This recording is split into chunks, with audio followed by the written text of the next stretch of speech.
ये है talks news network और आप देख रहे हैं पॉलिटॉक्स, राजनीति का कच्चा चिट्ठा। देश की आजादी को लेकर एक्ट्रेस कंगना रनौत द्वारा जुबानी जहर उगलने के बाद पूरे देश में उनके खिलाफ लोगों का गुस्सा फूट पड़ा है।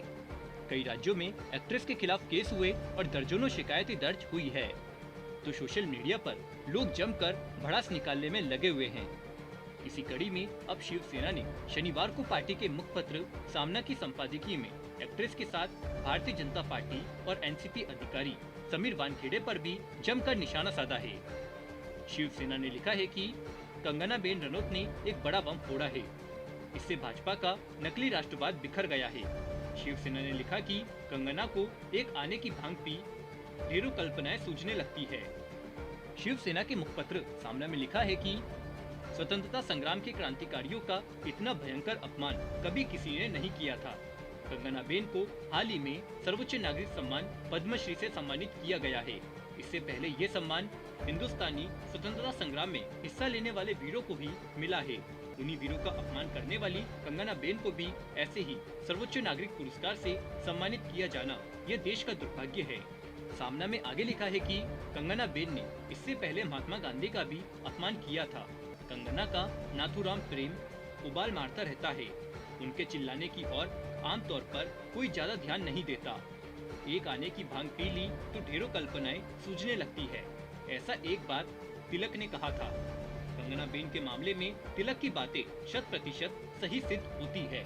सामना में लिखा गया है कि बीजेपी की कंगना बेन तो भगत सिंह से वीर सावरकर तक सभी पर अफीम गांजे के नशे में गरारा करते हुए उन्हें भिखारी ठहरा दिया है। कंगना बेन के अनुसार देश को वास्तविक आजादी वर्ष 2014 में मिली। मोदी का राज्य यही आजादी है, बाकी सब झूठ। इस ऐतिहासिक विचार से भाजपाई वीर पुरुष सहमत है क्या? सामना के संपादकीय में आगे लिखा है कि 1947 में आजादी मिली ही नहीं बल्कि भीख मिली, परंतु उस भीख मांगने की प्रक्रिया में कंगना के वर्तमान राजनीतिक पूर्वज कहीं भी नहीं थे। गांधी जी द्वारा चले जाओ का नारा देते ही मुंबई के मिल मजदूर सड़क पर उतर गए और अंग्रेजों को भगाने के लिए जमीन कम पड़ गई। जलियांवाला बाग जैसे हत्याकांड कराकर अंग्रेजों ने स्वतंत्रता सेनानियों के रक्त से स्नान किया। खून, पसीना, आंसू आदि त्यागों से मिली हमारी आजादी को भीख कहकर संबोधित करना राष्ट्रद्रोह का ही मामला है। शिवसेना की ओर से लिखा गया है कि ऐसे व्यक्ति को देश के राष्ट्रपति पद्मश्री पुरस्कार देते हैं। उस समारोह में प्रधानमंत्री मोदी उपस्थित रहते हैं और स्वतंत्रता को भीख की उपमा देने वाली कंगना बेन की आंखें भरकर सराहना करते हैं। स्वतंत्रता और क्रांतिकारियों के बलिदान के प्रति थोड़ी सी भी श्रद्धा होगी तो इस राष्ट्रद्रोही वक्तव्य के लिए कंगना बेन का सर्वोच्च राष्ट्रीय पुरस्कार वापस लेना चाहिए। शिवसेना के सामना में लिखा है कि भाजपाई सांसद वरुण गांधी ने कंगना बेन के दिवालिये बयान का धिक्कार किया है। यह देशद्रोही है, ऐसा वरुण गांधी कहते हैं। अनुपम खेर ने भी शर्माते हुए कंगना का निषेध किया है, परंतु भाजपा के प्रखर राष्ट्रवादी अभी तक खामोश क्यों हैं? सामना में लिखा गया है कि कंगना बेन का सिर सुन्न हो गया है, ऐसा वरुण गांधी कहते हैं।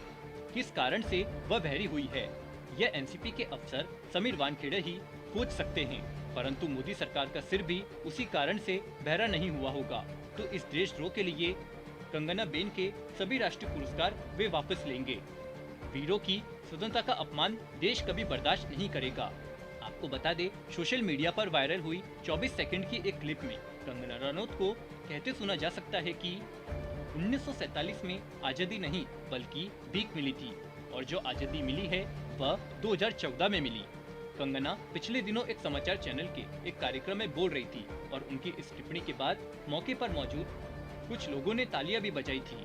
पॉलिटॉक्स ब्यूरो, महाराष्ट्र। ये है टॉक्स न्यूज नेटवर्क और आप देख रहे हैं पॉलिटॉक्स, राजनीति का कच्चा चिट्ठा।